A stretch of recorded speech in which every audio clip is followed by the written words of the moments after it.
كريما اللهم صل على سيدنا محمد معدن الجود والكرم وآله وأصحابه الكرام وابنه الكريم وبارك وسلم صلاة دائمة سرمدا أبدا بحمدی تعالی و بکرم مصطفیٰ صلی اللہ تعالی علیہ وسلم۔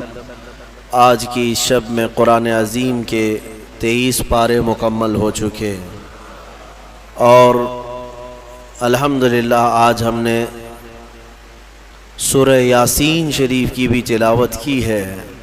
اللہ کے حبیب صلی اللہ تعالی علیہ وسلم نے ارشاد فرمایا لِكُلِّ شَيْءٍ قَلْبٌ وَقَلْبُ الْقُرْآنِ یاسین، ہر چیز کا ایک دل ہوتا ہے اور قرآن کا دل سورہ یاسین ہے۔ اسی سے آپ اندازہ کریں جس کو قرآن کا دل کہا گیا ہے اس کی کیا اہمیت ہوگی۔ سورہ یاسین کے بڑے فضائل ہیں، احادیث سے بھی وارد ہیں، بزرگوں نے تجربات میں بھی لکھا ہے۔ یاسین مبارک قرآن پاک کا ایک مغز ہے۔ دل کا مطلب تو آپ جانتے ہیں کہ دل جو ہے پورے جسم کے اعضاء میں بادشاہ کی حیثیت رکھتا ہے۔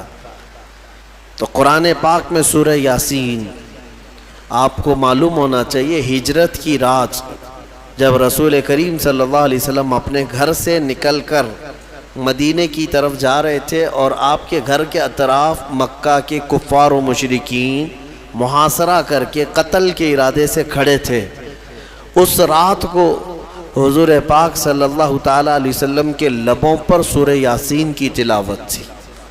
آپ نے مٹی ہاتھ میں اٹھائی اور سورہ یاسین شریف کی تلاوت کرتے رہے اور اس مٹی کو یوں پھینک دیا یہ کہتے ہوئے کہ شاہت الوجوہ، تم سب کے چہرے برباد ہو جائیں۔ اور وہ مٹی اگرچہ ایک مٹھی بھر تھی لیکن جتنے لوگ کھڑے تھے سب کے چہروں اور ان کے ناکوں کے قریب گئی اور وہ بے جان سے ہو گئے اور اندھے ہو گئے۔ حضور پاک صلی اللہ تعالی علیہ وسلم ان کے درمیان سے گزر کر کے گئے لیکن کوئی بھی آپ کو دیکھ نہ سکا۔ یاسین پاک اس رات کو بھی میرے آقا صلی اللہ تعالی علیہ وسلم تلاوت کرتے رہے۔ اور پھر اس کے فضائل میں بتایا گیا ہے کہ اگر کبھی ایسی مصیبت آئی کہ اس کا کوئی حل نظر نہیں آتا تو سورہ یاسین کی تلاوت کثرت سے کرے، اللہ غیب سے اس کے لیے سبب پیدا فرمائے گا۔ اور اگر کبھی ایسی جگہ پر پھنس گیا جہاں اسے کھانے پینے کی کوئی چیز نہیں ملتی، بھوک کی شدت نے پریشان کر رکھا ہے، سورہ یاسین کی تلاوت کرے، اللہ اس کی بھوک کو کافی فرما دے گا۔ یعنی یہ غذا بھی ہے، شفا بھی ہے، دوا بھی ہے۔ اور سورہ یاسین شریف کے متعلق یہ بھی فرمایا گیا کہ اگر کہیں وہ راستہ بھٹک گیا جنگل میں، صحرا میں، سورہ یاسین شریف کی تلاوت کرے، اللہ اس کو سیدھا راستہ عطا فرمائے گا۔ اب یہ جب جنگل میں بھٹکنے اور صحرا میں بھٹکنے کے لیے سورہ یاسین کی تلاوت کا حکم دیا گیا کہ وہاں تمہیں راستہ مل جائے گا، میں کہتا ہوں پوری زندگی بھر پڑھتے رہو تاکہ اللہ تعالیٰ زندگی گزارنے کا بھی سیدھا راستہ اس کی برکت سے عطا کرے گا۔ اور جو سورہ یاسین شریف صبح پڑھ کر کے نکلا وہ شام تک امان میں ہے، مصیبتوں سے محفوظ ہے، اس کے لیے رزق کے فرشتے اتارے جاتے ہیں، اس کی حفاظت کی جاتی ہے۔ تو یاسین کی بڑی برکتیں ہیں سورہ یاسین میں۔ اللہ تبارک و تعالیٰ نے ان آیات بینات میں جو بیان فرمایا اس میں اللہ تعالیٰ فرماتا ہے یا حسرتاً علی العباد، قیامت کے دن کے بارے میں کہ افسوس ہے بندوں پر، وہ بندے افسوس کریں گے ما یاتیہم من رسول الا کانوا بہ مستہزئین، یعنی جب کبھی ان کے پاس کوئی رسول آتا تو اس کا مذاق اڑاتے تھے، مذاق کرتے تھے رسولوں کے ساتھ، نبیوں کے ساتھ۔ ان لوگوں کی جو حشر ہوں گے نا وہ بہت سخت ہیں، قیامت کے دن بہت زیادہ سخت ان کے ساتھ معاملات ہوں گے۔ اللہ تعالیٰ فرماتا ہے الم یروا کم اہلکنا من قبلہم من القرون، کیا اس سے پہلے صدیوں پہلے ہم نے کتنی ایسی بستیاں ہیں جن کو ہلاک نہیں کیا ہے؟ بہت سارے لوگ رسولوں کا اور نبیوں کا مذاق کرنے کی وجہ سے ہلاک و برباد ہو گئے، ختم ہو گئے۔ پھر اللہ تبارک و تعالیٰ فرماتا ہے کہ عبرت پکڑو اے لوگوں، رسول جو آتے ہیں وہ تمہیں بظاہر اگر یوں دیکھتے ہیں کہ وہ پیوند لگے کپڑے پہنتے ہیں، چھوٹے سے گھر میں رہتے ہیں، چھوٹی چھوٹی غذائیں کھاتے ہیں یا فاقہ کشی کرتے ہیں، تو اس کا مطلب یہ نہیں کہ وہ رسول یا نبی مجبور ہوتے ہیں، وہ تو فقر کو پسند کرتے ہیں اللہ کی بارگاہ میں، ورنہ ہر نبی اتنا صاحب اختیار ہوتا ہے کہ اگر وہ چاہے تو سونے کا پہاڑ اور چاندی کا پہاڑ اس کے ساتھ ہو، وہ سونے اور چاندی کے محلات میں رہے، لیکن اللہ کے نبیوں نے فقر کو پسند کیا ہے۔ تو اکثر جو قومیں رسول کو ظاہری طور پر دیکھتی تھیں تو وہ مذاق اڑاتی تھی، یہ اللہ کے نبی ہیں، یہ اللہ کے رسول ہیں، ان کا لباس ایسا ہے، ان کے پاس سواری نہیں، ان کا گھر صحیح نہیں، ایسی ایسی باتیں کہہ کر کے مذاق اڑایا کرتے تھے۔ اللہ تبارک و تعالیٰ ان مستہزئین سے کوسوں دور ہمیں رکھے، اور مولا تعالیٰ اسی جماعتوں سے ہمیں محفوظ رکھے۔ اور قرآن پاک میں اللہ تعالیٰ یہ بھی فرماتا ہے، قیامت کے دن محشر کے میدان میں یہ کہا جائے گا وَامْتَازُوا الْيَوْمَ أَيُّهَا الْمُجْرِمُونَ، یہاں کہا جائے گا سارے لوگ ایک ساتھ کھڑے ہوں گے، پھر آرڈر آئے گا مجرم الگ ہو جائیں، اس میں سے جتنے لوگ مجرم ہیں وہ الگ ہو جائیں، ان کے چہرے بتا رہے ہوں گے اس دن، اور ان کو الگ کیا جائے گا، ان کو الگ کیا جائے گا مجرمین کو۔ کس بات کے مجرم؟ اللہ تعالیٰ فرماتا ہے الم اعہد الیکم یا بنی آدم اللہ تعبدوا الشیطان، پھر رب تبارک و تعالیٰ کا جلال ہوگا اس دن، اور پھر رب تعالیٰ کی ہیبت طاری ہوگی بندوں پر، خشیت ہوگی، فرمائے گا مولا کیا میں نے تم سے یہ نہیں عہد لیا تھا کہ اے آدم کی اولاد کے شیطان کی پرستش نہیں کرو گے، اس کے پیچھے نہیں جاؤ گے، انہو لکم عدو مبین، بے شک وہ تمہارا کھلا ہوا دشمن ہے، کیا میں تم سے یہ وعدہ نہیں لیا تھا ان اعبدونی، کہ تم میری عبادت کرو گے، ھذا صراط مستقیم، یہی سیدھا راستہ ہے، پھر تم کیسے بہک گئے؟ یہ جتنے غیر اللہ کی عبادت کرتے ہیں سب کے سب اس دن الگ کیے جائیں گے، سب کے سب الگ، کفار و مشرکین جو بھی اللہ کے سوا عبادت کرتے تھے قیامت کے دن سب کو ایک طرف کر دیا جائے گا، اور رب تبارک و تعالیٰ ان سے فرمائے گا کیا میں نے تم سے یہ وعدہ نہیں لیا تھا کہ دنیا میں جاؤ گے تو میری عبادت کرو گے، شیطان کی پرستش نہیں کرو گے؟ پھر اللہ تعالیٰ فرماتا افلم تکونوا تعقلون، کیا تمہیں عقل بھی نہیں تھی؟ کیا تم عقل نہیں رکھتے تھے؟ سچ بات ہے میرے عزیزو، عقل رکھنے والا یہ چھوٹی چھوٹی چیزوں کو خدا کیسے بنا لیتا ہے؟ خدا کا جو تصور ہے وہ دنیا میں سب سے بڑا ہونے کا تصور ہے، بھلا چوہا کیسے خدا بن گیا؟ ایک چھوٹی سی مٹی وہ کیسے خدا بن گئی؟ جس کو تم ہاتھوں سے گوندتے ہو، پیروں سے کھندلتے ہو، پھر وہ تمہارا خدا کیسے بن گیا؟ افلم تکونوا تعقلون، اللہ فرماتا ہے کیا تم عقل نہیں رکھتے، عقل سے کام نہیں لیتے؟ خدا کا جو تصور ہے وہ ایسا ہونا چاہیے کہ اس سے بڑا کوئی نہ ہو، دنیا میں اس سے بڑی طاقت کسی کی نہیں، وہ اللہ جس کے بارے میں ہم عقیدہ رکھتے ہیں کہ وہ قادر مطلق ہے، کسی کا محتاج نہیں، اور وہ سب سے بڑا ہے، سب سے بڑی طاقت والا، یہ ہمارا عقیدہ ہے نا۔ اور جو اس عقیدے کو چھوڑ کر چھوٹی چھوٹی چیزوں کی پوجا میں لگ گئے، پرستش میں لگ گئے، عبادت میں لگ گئے، ان کے بارے میں سوال ہو رہا ہے قیامت کے دن عقل ہے یا نہیں ہے تمہاری؟ عقل سے کام لیتے ہو کہ نہیں؟ حتیٰ کہ میں آپ کو بتاؤں، مصر کی سرزمین میں ہم جب رہتے، وہاں کے لوگوں نے اس طرح کی پتھروں کی عبادت یا دوسروں کی عبادت انہوں نے دیکھا نہیں۔ ماحول پورا اسلامی ہے، بچپن سے مسجدوں کو دیکھا، اللہ کی عبادت۔ وہاں دو ہی قومیں ہیں، یا مسلمان ہیں یا عیسائی ہیں۔ عیسائی بھی جو ہے خدا کی عبادت کرتے ہیں۔ یہ اور بات ہے کہ وہ عیسیٰ علیہ السلام اور حضرت بی بی مریم کو شریک کرتے ہیں، لیکن وہ بھی خدا کو مانتے ہیں، کتاب ان کے پاس بھی ہے۔ مسلمان ہیں، دو ہی کمیونٹی وہاں پر پائی جاتی ہے۔ تو کبھی کبھار کوئی عام آدمی بھی عرب کا ٹیکسی چلانے والا ہم سے حالات پوچھتا تھا ہندوستان کے، اور پھر یہاں کے بارے میں جب ان کو معلوم ہوتا ہے کہ درخت، پتھر، مٹی، بلی، چوہا، ساری چیزیں عبادت کے لائق سمجھی جاتی ہیں، تو ایک منٹ کے لیے شاک ہو کر رک جاتے تھے، اور پہلا ان کا سوال یہ ہوتا تھا ما عندہم مخ، سب سے پہلا یہی سوال کرتے، کیا ان لوگوں کے پاس کھوپڑی نہیں ہے؟ کھوپڑی ہے یا نہیں ہے؟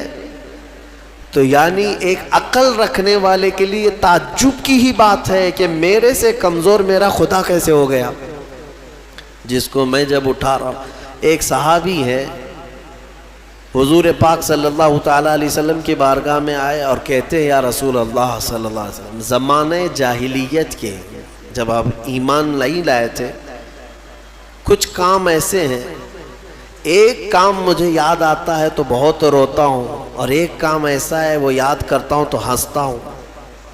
حضور پاک صلی اللہ علیہ وسلم نے پوچھا وہ کون سے؟ کہا زمانے جاہلیت میں جس کام پر مجھے رونا آتا ہے وہ یہ ہے کہ ہمارے گھر بیٹیاں پیدا ہوتی تو ہم گلا مروڑ کر دفن کر دیتے تھے، اپنے ہاتھوں سے مارتے تھے اور زندہ دفن کر کے آ جاتے تھے۔ آج مجھے اس کام پر بڑا افسوس ہوتا ہے، روتا ہوں۔ ایک ایک نے 5 بیٹیاں دفن کی ہیں، اپنے ہی گھر میں پیدا ہونے والی بچیوں۔ کہتے ہیں یہ کام یاد آتا ہے زمانے جاہلیت کا تو بڑا رونا آتا ہے، اور کہتے ہیں پھر ہنسی کس بات پر آتی ہے؟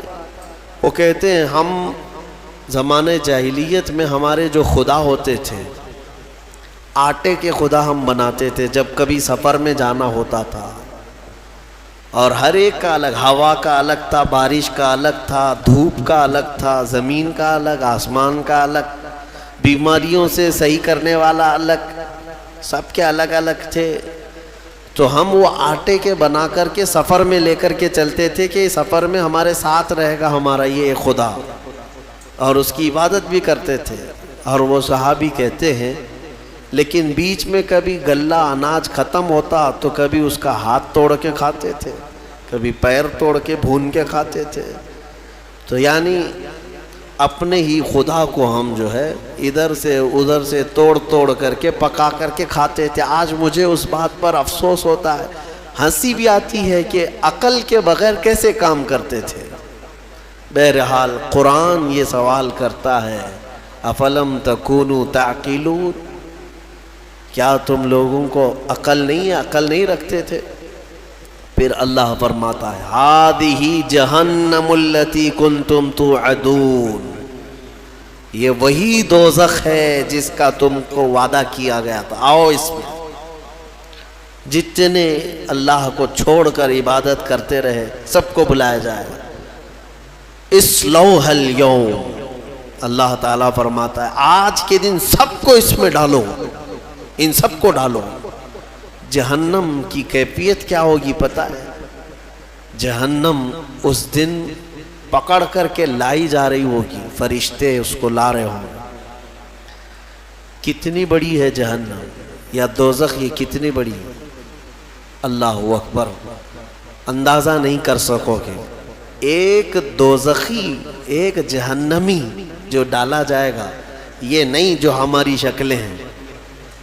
حدیث پاک میں حضور صلی اللہ علیہ وسلم فرماتے ہیں جہنمی کی اتنی بڑی شکل ہوگی کہ مکہ مکہ اور مدینے کے بیچ کا پورا فاصلہ بھر جائے گا ایک ہی جہنمی سے. اگر وہ بیٹھ گیا 400 کلومیٹر ہے، مکہ سے مدینے کا فاصلہ 425 کلومیٹر کا فاصلہ ہے. حضور فرماتے ہیں کہ اس اتنا لمبا چوڑا ایک جہنمی ہوگا، اور پھر جب کروڑوں جہنم میں ڈالے جائیں گے تو جہنم کی وسعت کتنی ہوگی، وہ کتنی بڑی ہوگی اندازہ نہیں کر سکتے. 70,000 فرشتے اس کو کھینچ کر کے لا رہے ہوں گے قیامت کے دن دوزخ کو، اور اس کو زنجیروں میں جو باندھا گیا ہوگا، زنجیر کیسے، اس کے دہانے ہیں، اس کے دروازے ہیں، اس کا منہ ہے جہنم کا، جس کے اندر مجرمین کو ڈالا جائے گا، مشرکین کو ڈالا جائے گا. تو روایات میں ہے کہ اس کو 70,000 فرشتے زنجیروں میں جکڑ کر کے لا رہے ہوں گے. ایک ایک زنجیر پر 70,000 زنجیریں ہیں اس کی، اور ہر زنجیر پر 70,000 فرشتے اس کو جکڑ کر کے لا رہے ہوں گے. اس کے باوجود جہنم ان سے چھڑا کر کے بھاگنے کی کوشش کر رہی ہوگی مجرمین کی طرف. کس کی طرف؟ محشر میں جو مجرمین موجود ہوں گے ان کی طرف لپکنے کی کوشش کر رہی ہوگی فرشتوں کے ہاتھوں سے زنجیر کو چھوڑا کر. اتنی طاقت اور اتنی ہیبت. اس کے اندر آگ جو ہے وہ کس قسم کی ہے؟ فرمایا گیا دنیا کی آگ لال ہے، جہنم کی آگ نہایت کالی ہے، سخت کالی آگ. اتنی کالی آگ ہے کہ کچھ نظر نہیں آتا دوزخ کے اندر. اور رب تعالیٰ فرمائے گا اسلوھا اليوم، آج سب کو ڈالو اس میں، بما کنتم تکفرون، جو تم کفر کیا کرتے تھے. مجرمین کو پکڑا جا رہا ہوگا. اور جہنم کا حال کیا ہوگا میں بتاتا ہوں. وہ فرشتوں کے ہاتھوں سے چھٹپٹا رہی ہوگی، اچھل اچھل کر کے جا رہی ہوگی. اور کیا کہتی ہے جانتے ہیں؟ 26ویں پارے میں سورہ قاف میں رب تبارک و تعالیٰ فرماتا ہے مجرمین کو ڈالا جا رہا ہے، ڈالا جا رہا ہے، ڈالا جا رہا ہے. تو اللہ تعالیٰ اس سے پوچھے گا جہنم سے حلم تلأتی، بس پیٹ بھر گیا تیرا؟ جہنم کہتی وہ تقول حل من مزید، وہ کہے گی اے اللہ اور کچھ زیادہ ہو جائے، اور کچھ زیادہ ہو جائے، اور کچھ انسانوں کو ڈال. اس دن وہ پکارتی رہے گی اور میرے اندر ڈالا جائے، اور میرے اندر ڈالا جائے. اور جانتے ہیں جب اس کی آگ کم پڑنے لگ جائے، دھیمی ہونے لگ جائے، تو آگ بھڑکانے کے لیے انسانوں کو اور پتھروں کو گرایا جائے گا. اس کا ایندھن ہے. جیسے پیٹرول ڈالنے سے آگ بھڑک جاتی ہے، جہنم کی آگ انسانوں اور پتھروں کو ڈالتے ہی بھڑک جائے گی. یہ جہنم کی کیفیت ہے دوزخ کی. اور جہنم کا سب سے ہلکا عذاب کیا ہے؟ سب سے ہلکا، اگر کوئی چلا بھی گیا، تھوڑے سے گناہوں کی سزا بتا کر کے واپس آنے والا ہے، تو حدیث رسول میں ملتا ہے سب سے ہلکا عذاب یہ ہے کہ وہاں آگ کی جوتیاں پہنائی جائیں گی جس کی گرمی سے اس کا بھیجا کانوں سے باہر آ رہا ہوگا، پک پک کر کے ابل رہا ہوگا. یہ سب سے ہلکا عذاب جہنم کا. پھر جس کے بارے میں اللہ نے عذاب علیم کہا، عذاب عظیم کہا، عذاب مہین کہا، وہ کیسا عذاب ہوگا؟ عذاب علیم کا مطلب دردناک عذاب، عذاب عظیم کا مطلب بڑا عذاب، عذاب مہین کا مطلب ذلت والا عذاب. وہ کیسے عذاب ہوں گے واللہ بہتر جانے. جہنم کا خوف ایک مومن کے اندر خشیت پیدا کرتا ہے، اللہ سے ڈر پیدا کرتا ہے. تم ہلکے میں لیتے ہو اس چیز کو. ذرا موم بتی میں اپنی انگلی رکھ کر کے دکھانا، یا چولہے میں جا کر کے اپنا ہاتھ رکھ کر کے دکھانا، اگر چمڑی جل گئی تو 8 دن تک اس کی مرہم پٹی پہ لگ جائیں گے، ہا ہو کرتے رہیں گے، جلے ہوئے آدمی کو سکون کبھی نہیں۔ لیکن دوزخ میں جب ڈالا جائے گا، ایک بار چمڑی جل گئی تو ختم ہو جائے گا، ایک بار یہاں آگ میں جل گئے تو مر گئے، پھر کیا ہونا ہے؟ لیکن دوزخ میں ایسا نہیں کہ اب تم وہاں جب تک جلتے رہو گے موت نہیں آئے گی، موت ختم کر دی جائے گی۔ مرنا ایک ہی بار ہے انسان کو یہاں دنیا میں، پھر قیامت کے دن موت کو بھی اللہ تعالیٰ موت دے دے گا، ختم۔ اب نہ جنتی مرے گا نہ دوزخی مرے گا، کوئی مرنے والا نہیں ہے وہاں پر۔ دوزخ میں جو گئے چاہے وہ جتنے بھی عذابات آئیں موت نہیں آئے گی، یہی تو سب سے بڑا ٹینشن ہے وہاں پر۔ کفار و مشرکین مانگیں گے کہ موت دے دے ہم کو، لیکن موت نہیں آئے گی۔ اور جب چمڑی جلتی ہے تو لوگ یہ سمجھتے ایک بار جلے گی تو دوسری بار پھر کیا جلے گی، جلی ہوئی چیز کو کیا جلایا جائے گا؟ اللہ تعالیٰ فرماتا ہے کلما نضجت جلودہم بدلناہم جلودا غیرہا لیذوقوا العذاب۔ اللہ فرماتا ہے جب جب آگ سے پک جائے گی نا چمڑی، نضجت کہتے ہیں پھل کی طرح پک جانا، جو پل پلا ہوتا ہے پھل، چمڑی پیپ سے پک جائے گی، بھر جائے گی۔ اللہ فرماتا ہے جب جب دوزخ کی آگ کی وجہ سے تمہاری چمڑی پکے گی، اللہ فرماتا ہے ہم اس کے علاوہ دوسری چمڑی تمہیں پہنا دیں گے، نئی چمڑی ڈال دیں گے، بدلناہم جلودا غیرہا لیذوقوا العذاب، تاکہ عذاب کو چکھ سکو، نیا نیا عذاب چکھ سکو۔ حضرت کعب احبار رضی اللہ تعالیٰ عنہ اس آیت کی تفسیر میں فرماتے ہیں، ان سے پوچھا گیا کہ کتنی بار چمڑی بدلی جائے گی؟ وہ کہتے 1 گھنٹے میں 70 بار بدلی جائے گی، ہر گھنٹے میں 70 بار پورے جسم کی چمڑی بدلی جائے گی۔ سہنے کی طاقت ہے کسی کے اندر؟ برداشت کرنے کی طاقت ہے؟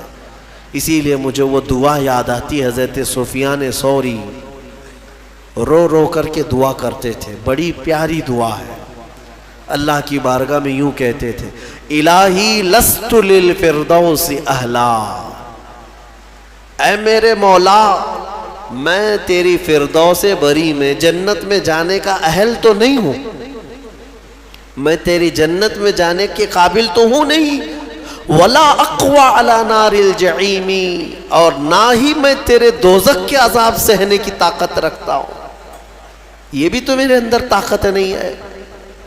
مانا کہ جنت میں جانے کے جیسے اعمال نہیں ہیں، لیکن تیری دوزخ کا عذاب سہنے جیسی بھی طاقت نہیں ہے، اب بچا کیا ہے؟ فاغفر ذنوبی بفضل جودک یا اللہ، اے اللہ تو اپنے کرم سے اور اپنے فضل سے معاف کر دے تو بڑی بات ہے، باقی اعمال تو نہیں ہے۔ حضور مفتی اعظم ہند رضی اللہ تعالیٰ عنہ نے یہی دعا کی تھی، میرے اعمال کا بدلہ تو جہنم ہی تھا، میں تو جاتا میرے سرکار نے جانے نہ دیا۔ بس یہی ایک آس ہے ہمارے پاس، اللہ چاہے اپنے فضل سے اور اپنے رسول کی سفارش سے بچ گئے تو بچ گئے، ورنہ میں بتاؤں وضو میں بھی پکڑے جا سکتے ہیں، ہم قرات میں پکڑے جا سکتے ہیں، رکوع سجدے میں پکڑے جا سکتے ہیں، اب پتہ نہیں زندگی بھر کتنا کھایا، سب کا اگر حساب دینے پر آ جائیں، ہم نے چاول کتنا کھایا، روٹیاں کتنی کھائی ہیں، شکر کتنا کھایا ہے، اگر یہ سب حساب میں آئے، اس میں اگر کچھ دانے حرام کے چلے گئے تھے تو وہ حساب دیتے دیتے سالوں لگ جائیں۔ ہمارے پاس حساب جیسی چیز نہیں ہے میرے عزیزو، اسی لیے وقت کا مجدد بریلی کا امام، جن کے پاس عبادت کے ذخیرے ہیں، پھر بھی اللہ کی بارگاہ میں روتے ہوئے یوں کہتے ہیں کہ کریم اپنے کرم کا صدقہ، لئیم بے قدر کو نہ شرما، تو اور رضا سے حساب لینا، رضا بھی کوئی حساب میں ہے، تو اے اللہ تو اتنی بڑی شان کا مالک تو، اور رضا سے حساب لینا، رضا بھی کوئی حساب میں ہے؟ اسی لیے اللہ تبارک و تعالیٰ کے فضل کی طرف، اس کے رحم کی طرف توجہ لگائے رکھو۔ سورہ یاسین میں مولا تبارک و تعالیٰ نے جو فرمایا، رونگٹے کھڑے ہو جاتے ہیں۔ آگے کی آیتیں اللہ فرماتا ہے الیوم نختم علی افواہہم، آج کے دن ہم تمہارے منہ پر مہر لگا دیں گے، مہر لگا دیں گے۔ اس کا ترجمہ یہی ہے۔ اور رب تعالیٰ فرماتا ہے وَتَشْهَدُ أَرْجُلُهُمْ بِمَا كَانُوا يَكْسِبُونَ، تمہارے پیر گواہی دیں گے تم کیا کیا کرتے تھے۔ اللہ تعالیٰ فرماتا ہے کہ ہم منہ پر مہر لگا دیں گے، سب بند۔ جھوٹ بولنے کی عادت ہے، ہیلے بہانے کرنے کی عادت ہے، ادھر ادھر کی باتیں اڑانے کی عادت ہے۔ تم کیا بولو گے قیامت کے دن؟ تمہارے ہاتھوں سے کہا جائے گا بولو یہ کیا کیا کرتا تھا۔ حدیث پاک میں ہے ران کی چمڑی تک بولنے لگے گی، ران کی چمڑی قیامت کے دن بات کرے گی اور بتائے گی کہ مولا یہ کیا کیا خیانت کرتا تھا تیری امانتوں کے ساتھ، وہ سب بتائے گا۔ گھبرا کر کے لوگ کہیں گے اپنے ہی اعضاء سے، اپنی چمڑیوں سے، وَقَالُوا لِجُلُودِهِمْ لِمَ شَهِدْتُمْ عَلَيْنَا، اپنی چمڑیوں سے کہیں گے لوگ کہ تم ہمارے خلاف کیوں گواہی دے رہے ہو؟ دنیا میں ہم جب بھی تمہیں کوئی تکلیف ہوتی تھی تو ہم فوراً تمہارا خیال کرتے تھے، کٹ گیا تو پٹی لگایا، دوا لگایا، ہاتھ کی کیا خیال کرتے ہیں کہ نہیں خیال کرتے؟ لیکن یہ نہ ہاتھ ہمارا ساتھ دے رہا ہے، نہ پیر ساتھ دے رہا ہے، نہ آنکھیں، نہ ناک، نہ کان، نہ چمڑیاں ہمارے خلاف گواہی دے رہی ہیں۔ تو یہ کہیں گے قیامت کی قالوا انطقنا اللہ الذی انطق کل شیء، وہ بولیں گے اس اللہ نے ہمیں بولنے کی طاقت آج دی ہے، جس نے سارے لوگوں کو ہر چیز کو بولنے کی طاقت دی، اسی نے آج ہمیں بولنے کی طاقت دی۔ تو نے اللہ کی نعمتوں کے ساتھ انصاف نہیں کیا، آج تیرے خلاف گواہی دی جائے گی۔ ڈرو اس دن سے، ڈرو۔ اسی لیے ہمیشہ قرآن نے بھی ڈرایا ہے۔ کس بات سے؟ اس دن سے ڈرو جس دن حساب کا ہوگا۔ 24ویں پارے میں ایک آیت ہے سورہ غافر کی، اللہ فرماتا ہے ایک آواز آئے گی اس دن، لمن الملک اليوم، آج کس کی بادشاہت ہے؟ آج کس کی بادشاہت ہے؟ دنیا میں اس کی جے جے کرتے رہتے تھے، قیامت کے دن پوچھا جائے گا کس کی بادشاہت ہے؟ سب چپ، کسی کی زبان سے کوئی بات نہیں آئی۔ پھر اللہ تعالی کی طرف سے ہی آواز آئے گی للہ الواحد القہار، آج ایک اللہ قہر کرنے والے کی حکومت ہے، قہار کی آج حکومت ہے۔ اللہ کے 99 صفات ہیں، وہ غفار بھی ہے، ستار بھی ہے، رحیم بھی ہے، کریم بھی ہے، لیکن قیامت کے دن مولا فرماتا ہے قہار ہے۔ قہار کسے کہتے ہیں؟ سخت پکڑ کرنے والا۔ پکارا جائے گا این الجبارون این المتکبرون، کہاں ہے وہ زمین میں جو گھمنڈ کرتے تھے؟ کہاں ہے وہ جو زمین میں دادا گیری کرتے تھے؟ بلائے جائے۔ قہار کے سامنے کس کی مجال ہے بات کرنے کی؟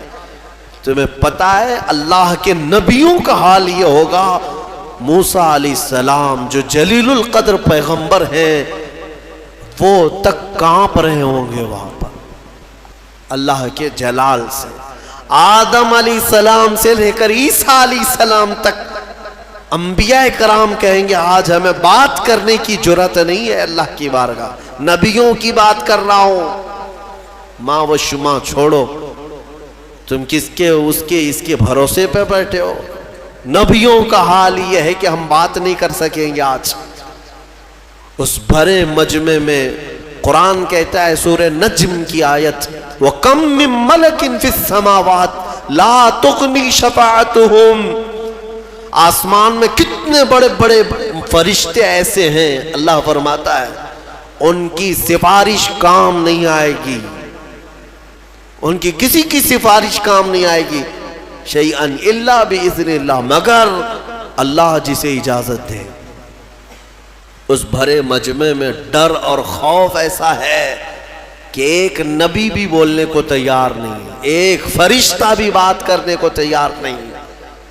مخلوق کے ہاں اس وقت اگر کوئی آواز گونجتی ہے تو وہ محمد الرسول اللہ کی ہے، وہ صرف اور صرف میرا آقا ہے، رسول کریم صلی اللہ تعالی علیہ وسلم۔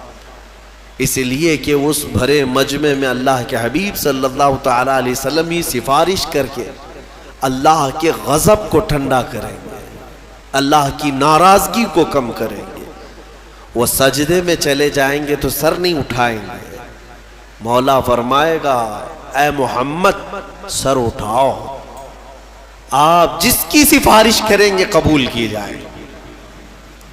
یہ ہے محشر کے میدان کی بات۔ بہرحال سورہ یاسین میں اللہ تعالیٰ فرماتا ہے کہ تمہارے منہ پر مہر لگا دی جائے گی، وَتُكَلِّمُنَا أَيْدِيهِمْ وَتَشْهَدُ أَرْجُلُهُمْ، تمہارے ہاتھ ہم سے بات کریں گے، تمہارے پیر گواہی دیں گے تم کیا کیا کرتے تھے۔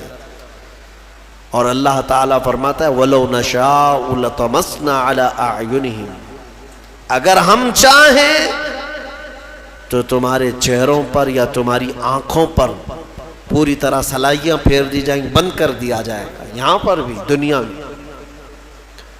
میرے عزیزو ایک آیت اس میں یہ بھی آئی ہے قرآن میں، وَمَن نُعَمِّرْهُ نُنَكِّسْهُ فِي الْخَلْقِ، سورہ یاسین کی آیت۔ اللہ فرماتا ہے ہم جس کو لمبی عمر دیتے ہیں اسے بچپن کی طرف لوٹا دیتے ہیں۔ حقیقت ہے جس کا بڑھاپا آیا سیم بچپن کی طرح واپس آ رہا ہے۔ تمہیں اندازہ بھی ہے، بچے کی کیفیت دیکھا ہے؟ بچہ اس کے اندر جو جو عادتیں ہیں، ایک تو صحیح طریقے سے چل نہیں پاتا، سہارے کی ضرورت ہے، پکڑ کے چلے گا۔ بچہ بہت ہارڈ غذائیں نہیں کھاتا، دودھ پیتا ہے، ہلکی چیزیں کھاتا پیتا ہے، کیونکہ ہاضمہ اتنا مضبوط نہیں ہوتا۔ بچہ بریانی، گوشت، یہ بڑی بڑی چیزیں نہیں کھا پائے گا، کیا کرے گا؟ ہاضمہ اتنا نہیں ہے۔ بچے کی کیفیت یہی ہے کہ پکڑ کر کے چلتا ہے۔ بچے کی کیفیت یہ ہے کہ ایک ہی چیز کو بار بار پوچھتا ہے، بھولتا ہے۔ سیم بڑھاپا جب آتا ہے تو واپس اسی کیفیت میں پلٹ جاتا ہے۔ بوڑھا بھی اب اکیلا نہیں چل پاتا، کسی کے سہارے کی ضرورت پڑتی ہے۔ پھر بوڑھاپا ہی ہے کہ اس کو ہر چیز بھولی جانے لگتی ہے، جیسے بچپن میں بار بار پوچھتا تھا، بڑھاپے میں بھی پوچھنے لگتا ہے، بھول جاتا ہے۔ بچپن میں جس طرح سے بچے کو بستر میں ہی پیشاب ہو جاتے، پخانے ہو جاتے ہیں، بڑھاپے میں بھی حالتیں دیکھنے کو ملتی ہیں، کنٹرول میں نہیں رہتا پیشاب پخانا۔ بہت سارے بڑھاپے ایسے آتے ہیں کہ ان کا پیشاب نکلتا ہے، پخانے نکلتے ہیں، کیا کر سکتے ہیں؟ بچپن کی طرف لوٹا ہے۔ بچہ ہارڈ غذا نہیں کھا سکتا، بوڑھا بھی نہیں کھا سکتا۔ بڑھاپا آیا، بہت ساری چیزوں سے پرہیز ہے، سخت چیزیں بوڑھے کو نہیں چلیں گی، اب ہاضمہ کمزور ہو گیا ہے۔ شکر سے پرہیز، نمک سے پرہیز، گوشت سے پرہیز، بس ہلکی چیزوں پر وہ رہ گیا ہے۔ اور اللہ تعالیٰ فرماتا ہے ہم جس کو لمبی عمر دیتے ہیں اس کو بچپن کی طرف لوٹا دیتے ہیں۔ افلا یعقلون، تم اس چیز میں عقل نہیں رکھتے؟ تم سوچتے کیوں نہیں کہ تمہاری زندگی جہاں سے چلی تھی واپس پلٹ آئی ہے؟ میرے عزیزو، یہ دنیا بہت ہی شارٹ ہے، اس میں صرف اور صرف اپنے من کی مت ماننا۔ ہاں، لوگوں کو ایسا لگتا ہے کہ ہماری طبیعت جو چاہے وہ کر لینا، نہیں، میرا مولا جو چاہے وہ کرو، تو سکون یہاں پر بھی ہے، مرنے کے بعد بھی ہوگا انشاءاللہ، کیونکہ اللہ کی زمین پر آئے ہیں، اسی کی حکومت یہاں پر ہے، تو اسی کے مرضی کے مطابق چلنا یہ ایمان والے کی زندگی ہے۔ سورہ یاسین شریف کی برکتیں اللہ تعالی ہم سب کے سینوں پر عطا فرمائے۔ مولا کریم اس دنیا میں ہمیں اس کی رضا اور اس کے حبیب کی رضا کے مطابق جینے کی توفیق عطا فرمائے۔ سورہ صاد اور سورہ صافات کی بھی ہم نے تلاوت کی، اور سورہ زمر کی بھی مختصر بات یہ عرض کر دوں۔ سورہ صاد میں اللہ تعالیٰ نے حضرت ایوب علیہ السلام کے ذکر کو تفصیلاً بیان فرمایا۔ اس سے پہلے بھی ان کا ذکر آیا ہے 17ویں پارے میں، لیکن اس پارے میں قدر تفصیل سے آیا ہے، اور سورہ صافات میں کئی نبیوں کا ذکر آیا۔ تو حضرت ایوب علیہ السلام کون تھے؟ ایوب نام آتے ہی صبر دماغ میں آ جاتا ہے۔ بہت سارے لوگ ان کا نام ہی صبر ایوب سمجھتے ہیں، حالانکہ ان کا نام صبر ایوب نہیں ہے۔ حضرت ایوب علیہ السلام، صبر ان کے ساتھ ایسا لگ گیا ہے کہ جیسے حضرت ایوب کہیں تو صبر ذہن میں آ جائے، صبر کہیں تو حضرت ایوب کا نام آ جائے۔ سب سے زیادہ صبر کرنے والوں میں آپ کا نام آتا ہے۔ حضرت ایوب علیہ السلام اللہ تبارک و تعالیٰ کے ایک جلیل القدر پیغمبر ہے، نبی ہیں۔ اللہ نے آپ کو بے شمار دولت عطا کی تھی، اولاد، بیویاں، اس زمانے میں آپ کی شان و شوکت، بڑی جائیدادیں۔ پھر آزمائش کا ایک وقت آیا، اللہ نے فرمایا اپنے فرشتوں سے، میں اپنے بندے ایوب کا امتحان لیتا ہوں۔ ان کی کئی بیویاں تھیں، تقریباً روایت میں بتائی گئیں 16 یا 17، اور ان کی اولاد 28 یا 30 کے قریب اولاد، بیٹے، الگ الگ روایات ہیں، جتنے بھی ہیں بے شمار، جائیداد، مویشی، جانور، بکریاں، اونٹ، گائے، یہ سب بڑی دولت کی چیزیں اس وقت مانی جاتی تھی، وہ سب تھا آپ کے پاس۔ پھر ایک کے بعد دیگرے ایسا ہوا کہ طوفان چلا، سارے جانور مر گئے۔ پھر ایک طوفان آیا، باغیچے اکھڑ گئے، سب ختم ہو گئے۔ پھر ہوائیں چلی، بیماریاں آئیں، ان کے بچے انتقال کرنے لگ گئے۔ 1 2 3 4 کرتے ہوئے جتنے بیٹے تھے سب انتقال کر گئے۔ بیویاں انتقال کی، کچھ چلی گئیں۔ اس طرح ہوتے ہوتے یہ جو 4 سال تک کا عرصہ چلتا رہا، یہ 4 سال آپ کی آزمائش، سخت ترین آزمائش ہے۔ اور جب جب کسی کے انتقال کی خبر آتی آپ الحمدللہ کہتے تھے، الحمدللہ، اللہ کا شکر ہے۔ میرے عزیزو، یہ سننا آسان ہے، پریکٹیکل لائف میں پتہ چلے گا۔ گھر کا ایک فرد بھی چلا گیا، آدھا گھر اجڑ جاتا ہے۔ حضرت ایوب علیہ السلام کے پاس سوائے ان کی بیوی حضرت بی بی رحمت، ان کے علاوہ کوئی نہیں رہا، سب چیزیں ختم ہو گئیں۔ صرف ایک وفادار خاتون ساتھ میں تھیں۔ پھر اس پر مزید یہ کہ آپ کو بھی بیماری لاحق، آپ بھی بیمار ہوئے، اتنے بیمار، بخار پر بخار، بخار پر بخار، کہ جسم کا گوشت تک گلنے لگ گیا۔ سوتے بستر پر تو چمڑی آپ کی بستر پر لگ جاتی، ایسی تکلیف آئی۔ اور ان حالات میں ایک وقت ایسا بھی آیا کہ آپ کی زبان کٹ گئی، زبان کے اندر دراڑیں پڑ گئی۔ لاسٹ چیز تھی، زبان سے ذکر الہی کرتے تھے، باقی سب چیزیں کمزور ہو گئی تھی۔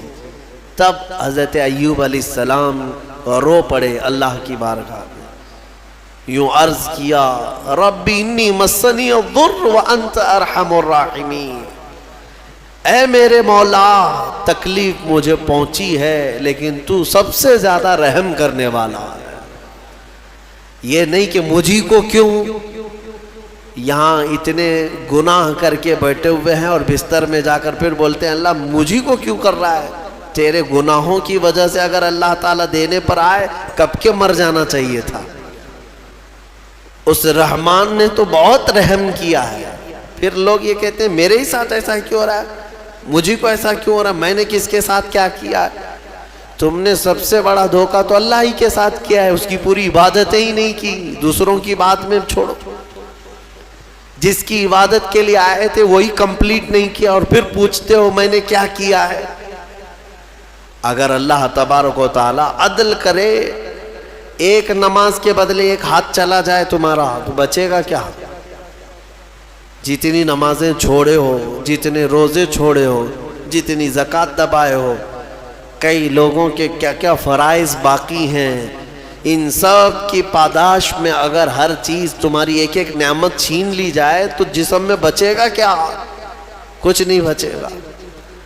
حضرت ایوب علیہ السلام نے یہ نہیں کہا کہ میرے ہی ساتھ کیوں، نہیں، بلکہ مولا ہاں تکلیف پہنچی اس زبان کو جس سے میں تیرا ذکر کرتا، لیکن تو سب سے زیادہ رحم کرنے والا ہے، یہاں تک ہے۔ اب مسئلہ یہ ہے کہ حضرت بی بی رحمت جو ہے یہ ایک دن بازار گئی، وہاں شیطان جو ہے ایک حکیم کی شکل میں، ایک ڈاکٹر کی شکل میں دوائیاں بیچ رہا تھا اور بلا رہا تھا کہ میرے پاس ہر مرض کا علاج ہے۔ خاتون تھی، دوڑی دوڑی چلی گئی اور اپنے شوہر کی بیماری بتائی کہ میرے شوہر ایسے ایسے بیمار ہیں، کیا علاج ہوگا؟ ابلیس تھا، شیطان تھا، وہ داؤ عورتوں پر جلدی چلاتا ہے اور عورتیں جلدی شیطان کے چکر میں پھنستی بھی ہیں۔ تو ابلیس نے کہا کہ چٹکی بھر میں تیرے شوہر کو صحیح کر دوں گا، وہ تو میرے بہت آسان کام ہے میرے لیے۔ کہا کہ اجرت کیا لوگے؟ اس نے کہا کہ کچھ نہیں، تیرے شوہر سے کہہ دینا صحیح ہونے کے بعد صرف میرے بارے میں اتنا کہہ دیں کہ شفا دینے والا تو ہی ہے، یا میرے لیے ایک سجدہ کر لے، بس اتنا ہی ہے، میں اور اجرت نہیں چاہتا۔ وہ خوشی خوشی دوڑی دوڑی آئی کیونکہ شوہر سے بڑی محبت رکھتی تھی۔ اس وقت اگر کوئی عورت قائم رہی ہے اپنے شوہر کے ساتھ تو کمال کی بات ہے، یہ دنیاوی محبت نہیں کہ ذرا برابر عیب لگا تو چھوڑ کر کے بھاگ گئے، شوہر ادھر بھاگ گیا، عورت ادھر بھاگ گئی۔ وہ وفا شعار خاتون تھی جن کی روحوں کی محبت تھی، وہ جمی رہیں، آئی اپنے شوہر ایوب علیہ السلام سے کہا آج تمہارے علاج کا ٹھکانہ مل گیا، ایک حکیم ملا ہے مفت میں علاج کرے گا۔ کہا ایسے کیسے؟ کہا بس آپ صحیح ہونے کے بعد اس کو شافی کہہ دیں یا سجدہ کر دیں۔ ایوب علیہ السلام جلال میں آ گئے، کہا تو ابلیس کے پاس گئی تھی، وہ شیطان مردود لعین ہے، اگر اللہ نے مجھے صحت دے دی تو میں صحیح ہونے کے بعد 100 کوڑے تجھے ماروں گا، تو گئی کیسے وہاں پر؟ یہ نبیوں کے ایمان کی بات ہے، استقامت کی۔ کمزوری میں آدمی یہ سوچتا ہے بھائی ایک ہی تو میرے ساتھ رہ رہا ہے، تھوڑا بہت اس کی رعایت کر دی جائے، اس پہ غصہ نہ کرو، اس پہ غصہ کریں گے یہ بھی بھاگ جائے گا، کون دیکھے گا؟ نہیں، وہ نبیوں کا ایمان ہے، استقامت ہے۔ اس بیماری کے عالم میں بھی قسم کھا لیا ایوب علیہ السلام نے، اللہ کی قسم اگر میں صحیح ہو گیا تو 100 کوڑے تجھے ماروں گا۔ ان کی بیوی رونے لگ گئی، کہا مجھ سے غلطی ہو گئی، خطا ہو گئی، معاف کرے۔ یہی وہ آخری وقت ہے جب ان کی زبان پر یہ جملہ آیا، اے اللہ تو ارحم الراحمین ہے، تو ارحم الراحمین ہے۔ اللہ تعالیٰ فرماتا ہے فاستجبنا لہ، اسی وقت ہم نے ان کی زبان کو قبول کر لیا، اور پھر اللہ تعالیٰ نے وحی بھیجے، کیا کہہ کر کے؟ اللہ تعالیٰ نے فرمایا ارکض برجلک ھذا مغتسل بارد وشراب، ایوب اپنا پیر زمین پہ مارو۔ انہوں نے پیر زمین پر مارا تو ایک نہر جاری ہو گئی، پانی کا ایک کنواں نکل پڑا، چشمہ نکل پڑا۔ تو اللہ تعالیٰ نے فرمایا کہ اب اس میں تم نہاؤ۔ ایک پیر آپ نے زمین پر مارا، کنواں جاری ہوا، پانی کا چشمہ جاری ہوا۔ اللہ تعالیٰ نے فرمایا اس پانی سے نہاؤ۔ نہائے، نہا کر کے جیسے ہی نکلے پورا جسم صحیح سلامت، کوئی بیماری نہیں، ساری بیماری۔ وہ شافی مطلق ہے، بیماریاں جب دیتا ہے تو شفا بھی اسی کے دست قدرت میں ہے، بڑی بڑی بیماریاں کافور ہو جائیں گی۔ صحیح ہو گئے. اب پھر اللہ تعالیٰ نے فرمایا دوسرا پیر زمین پہ مارو. انہوں نے دوسرا پیر زمین پر مارا. اللہ فرماتا ہے وَوَهَبْنَا لَهُ أَهْلَهُ وَمِثْلَهُ مَعَهُمْ رَحْمَةً مِنَّا. ان کو ہم نے ان کی ساری اولاد، ان کا سارا مال جو کچھ تھا ڈبل کر کے پھر عطا کر دیا، یعنی اس سے زیادہ کر کے. ان کے بیٹے بھی زندہ کر دیے گئے، ان کے اہل و عیال، ان کے باغیچے، ان کے مویشی جانور جتنے تھے اس کا دگنا کر کے اللہ ان کو عطا کر دیا. یہ امتحان کی گھڑی تھی، اس سے نکل گئے. ایوب علیہ السلام یہ سب آنے کے بعد پھر کہتے ہیں الحمدللہ، تمام تعریفیں اس اللہ کے لیے ہیں. پھر اللہ تعالیٰ نے رحم فرمایا اس بی بی رحمت پر. وہ بھی آیت قرآن میں آئی ہے وَخُذْ بِيَدِكَ ضِغْثًا فَاضْرِبْ بِهِ وَلَا تَحْنَثْ، کیونکہ نبی نے قسم کھائی ہے. ہاں قسم جو ہے معمولی چیز نہیں ہے.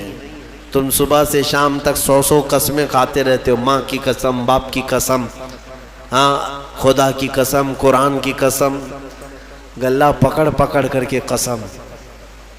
یہ کیا قسم ہے؟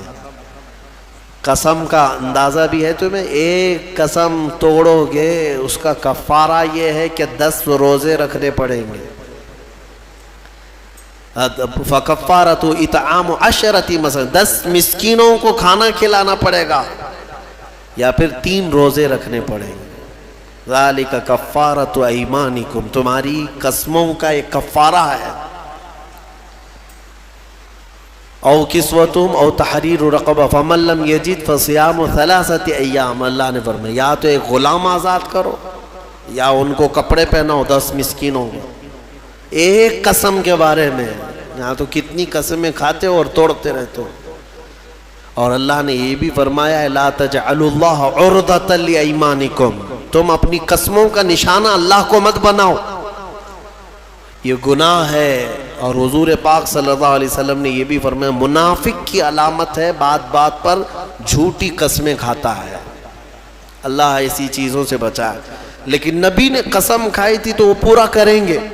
100 کوڑے مارنے کے لیے بیٹھ گئے اپنی بیوی کو کہ تو گئی تھی ابلیس کے پاس، میں قسم کھا لیا تھا میں اپنی قسم پوری کروں گا. مولا رحیم ہے. نبی کی خدمت پر جو تھی اس کو کیا اللہ تعالیٰ عتاب میں رکھے گا؟ جو نبی کی خدمت میں تھی اس خاتون پر اللہ نے رحم نازل کر کے جبرائیل امین کو بھیجا اور فرمایا کہ ایک ایسی جھاڑو لے جاؤ جس میں 100 کاڑیاں ہوں. ایک جھاڑو جس میں 100 کاڑیاں ہیں. جبرائیل امین نے لا کر حضرت ایوب کو دیا کہ اس 100 کاڑیوں والی جھاڑو سے ایک بار اپنی بیوی کو مارو، آپ کی قسم پوری ہو گئی. اللہ نے قسم پوری فرما دیا آپ کی، یہ قبول ہو گئی. عزیزان گرامی، ان تمام چیزوں میں بہت ساری چیزیں عبرت ہیں ہمارے لیے. اللہ تعالی ہمیں صبر عطا فرمائے، شکوہ و شکایت والی زبانوں سے محفوظ فرمائے. وآخر دعوانا الحمدللہ رب العالمین.